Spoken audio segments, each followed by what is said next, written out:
성도 여러분 안녕하세요. 10월 22일 365일 말씀과 함께 시간입니다. 오늘부터는 마가복음을 읽게 되는데 오늘 읽을 말씀은 마가복음 1장에서 4장의 말씀입니다. 마가복음에 대해서 잠시 살펴보면 저자는 마가이고 기록연대는 주후 65년에서 70년 사이에 기록된 것으로 추정됩니다.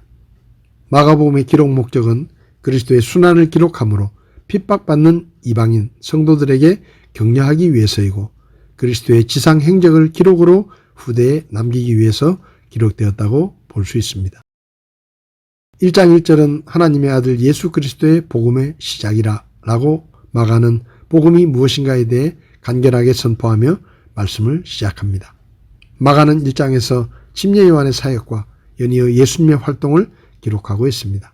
마가는 이방인들에게 하나님의 종으로서의 예수님의 사역을 설명하고 마가복음 전체의 주제라 할 수 있는 하나님 나라의 복음에 대해 선포합니다. 예수님은 시몬과 안드레와 야고보와 요한을 제자로 삼으시고 가버나움의 회당에서 말씀을 가르치시고 마귀 들린 자에게서 마귀를 쫓아내십니다. 이후 시몬의 집에서 시몬의 장모의 열병을 고쳐주시고 몰려온 많은 병자들의 병도 고쳐주셨습니다.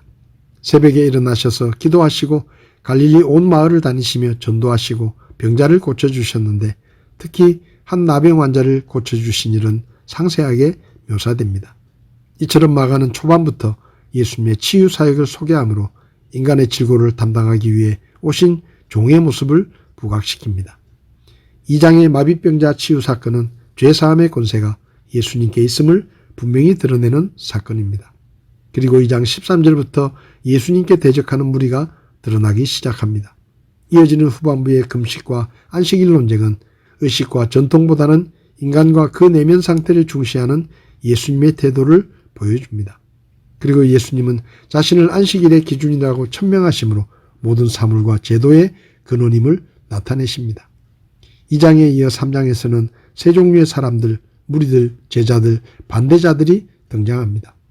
예수님의 가르침이나 이적에 격렬히 반대하는 반대자들과 이적을 경험하고 지켜본 많은 무리가 나타나기 시작합니다. 그리고 예수님께서는 12명의 제자를 세우시는데 제자를 세우실 때 예수님께서 원하시는 일을 부르는 수동성과 제자들이 나오는 능동성이 동시에 일어나는 것을 볼 수 있습니다. 4장에는 예수님께서 하나님 나라에 관해 여러 가지 비유를 들어 설명하신 내용이 기록되어 있습니다.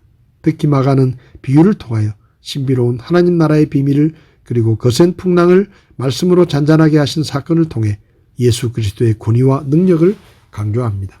그리고 4장의 천국 비유도 마태복음 13장의 천국 비유와 그 취지는 동일하지만 마태가 언급한 비유를 과감히 생략하는 대신 풍랑을 잠잠하게 하신 사건을 기록하고 있는데 이는 신학적 주제보다 이적에 집중한 마가의 의도가 드러납니다.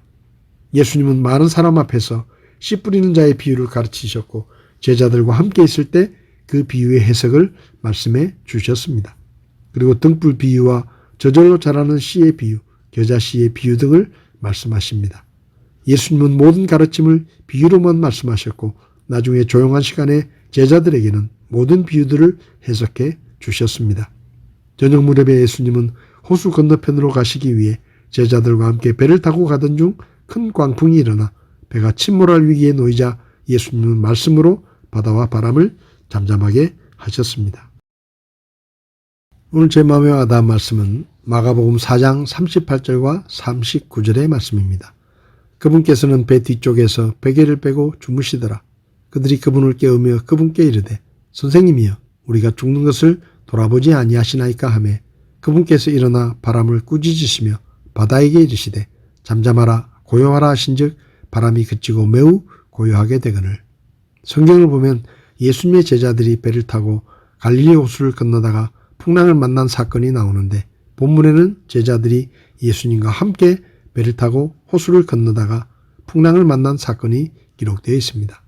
바닷가에 사람들이 모여들자 예수님은 배에 오르셔서 말씀을 가르치셨는데 저녁이 되자 제자들에게 배를 타고 건너편으로 가자고 말씀하셨습니다. 제자들은 예수님을 배에 모신 채 출발했는데 갑자기 큰 폭풍이 일어나고 파도가 배 안으로 들이쳐 차오르기 시작했습니다. 그런데 그렇게 배가 흔들리고 물이 들이치는데도 어찌된 일인지 예수님은 아랑곳 없이 주무시고 계셨습니다. 제자들은 예수님을 흔들어 깨우며 선생님, 우리가 죽게 되었는데도 어찌 돌아보지 않으시고 주무시고만 계십니까? 라고 소리쳤습니다. 자리에서 일어나신 예수님은 풍랑을 꾸짖으시며 바다를 향해 잠잠하라, 고요하라 라고 말씀하셨고 즉시 풍랑이 그치고 바다는 잔잔해졌습니다. 예수님은 제자들을 바라보시며 너희가 어찌하여 이렇게 두려워하느냐? 어찌 너희가 믿음이 없느냐? 라고 책망하셨고 제자들은 일어난 일로 두려워하며 이분이 도대체 누구시기에 바람과 바다도 그분께 순종한단 말인가? 라고 서로에게 물었습니다. 성도 여러분, 우리가 인생을 살다 보면 여러 종류의 풍랑을 만나게 됩니다. 갑작스러운 실직이나 사업의 실패, 재정적인 어려움이나 질병, 인간관계의 갈등이나 사랑하는 사람의 죽음, 결혼 생활의 위기와 같은 풍랑이 몰아칠 때 우리는 망망대해에 홀로 있는 것처럼 느껴질 때가 있습니다. 누군가가 그런 형편에 처하면 우리는 그들에게 예수님께서 보라, 내가 세상의 끝까지 항상 너희와 함께 있느니라 라고 약속하셨고 지금도 우리와 함께 계시니 낙심하지 말고 힘을 냅시다 라고 권면하며 격려하곤 합니다. 그런데 정작 그런 상황이 나에게 닥치면 항상 함께 하시겠다는 하나님의 약속은 까맣게 잊어버리고 세상에 홀로 남은 사람처럼 한숨을 내쉬며 불안해하고 초조해합니다. 제자들이 풍랑 가운데서 예수님이 그들과 같은 배에 타고 계신다는 것을 잊어버리고 두려워했듯이 말입니다. 성도 여러분, 하나님은 자녀된 우리를 인생의 풍랑 속에 홀로 내버려 두시는 비정한 아버지가 아닙니다. 하나님은 항상 우리가 있는 그곳에 함께 계시고 우리를 돌아보십니다.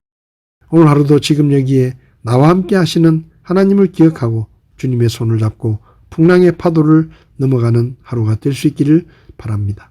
풍랑 가운데 하나님을 기억하고 그분께 우리의 삶을 맡기는 믿음의 삶이 우리 가운데 있기를 바랍니다. 10월 22일 365일 말씀과 함께 오늘도 함께 해주셔서 감사합니다.